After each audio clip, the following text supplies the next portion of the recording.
नमस्ते। United nation human right council Geneva में Switzerland ने भारत पर एक कंप्लेन किया कि माइनॉरिटी की सुरक्षा और फ्री एक्सप्रेशन की आज़ादी के मामले पे भारत के डिप्लोमेटिक रिप्रेजेंटेटिव सरजीत त्यागी ने रिस्पॉन्ड किया। उन्होंने स्विट्जरलैंड की बातों को सरप्राइजिंग, सोलो और इल इन्फॉर्म्ड बताया। उन्होंने कहा कि अगर स्विट्जरलैंड यूएनएचआरसी का प्रेसिडेंसी संभाल रहा है तो उसको ध्यान से बोलना चाहिए और गलत नैरेटिव को नहीं उठाना चाहिए और समय वेस्ट नहीं करना चाहिए।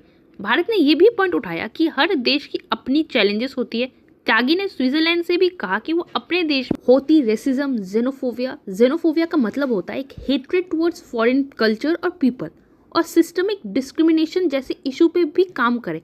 और इंटरेस्टिंग बात यह है, भारत ने ऑफर भी दिया है कि अगर चाहे तो भारत की तरफ से उन्हें इस चैलेंज में मदद की जा सकती है। In India, we call on the government to take effective measures to protect minorities and uphold the rights to the freedom of expression and the freedom of the media. We would also like to respond to the surprising, shallow and ill-informed remarks made by Switzerland, a close friend and partner. As it holds the UNHRC presidency, it is all the more important for Switzerland to avoid wasting the Council's time with narratives that are blatantly false and do not do justice to the reality of India. Instead, it should focus on its own challenges such as racism, systematic discrimination and xenophobia.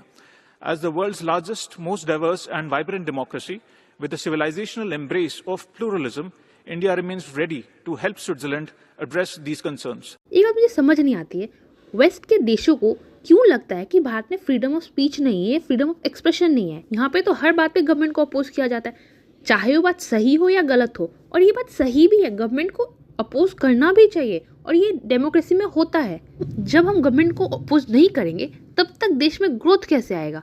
और honestly मुझे समझ नहीं आता है waste को बार बार भारत को ज्ञान क्यों देना है हर बात पे। हम किससे तेल खरीदें, हम किससे क्या खरीदें, वो भारत का मैटर है। We don't need your advice. जबकि उनके खुद के देश में रेसिज्म होता है और ये डेली होता है। इंडियंस को फेस करना पड़ता है, अफ्रीकन्स को फेस करना पड़ता है। तो अपने घर को पहले साफ करें ना। आज भी सोशल मीडिया पे अगर हम देखें तो इंडियंस के अगेंस्ट कितना रेसिज्म होता है, लेकिन उनको तो भारत पे ज्ञान देना है, उनको भारत पर उंगली उठानी है, खुद के अंदर उनको देखना नहीं है। इस डिबेट से कुछ बात समझ में आती है, भारत अब और भी ज्यादा असर्टिव हो गया है, इंटरनेशनल फोरम्स पे अपना स्टैंड को डिफेंड करने के लिए और एग्रेसिव है। और ये भी दिखाता है कि ग्लोबल ह्यूमन राइट डिस्कशन में नैरेटिव कंट्रोल और परसेप्शन मैनेज कितना इंपॉर्टेंट है।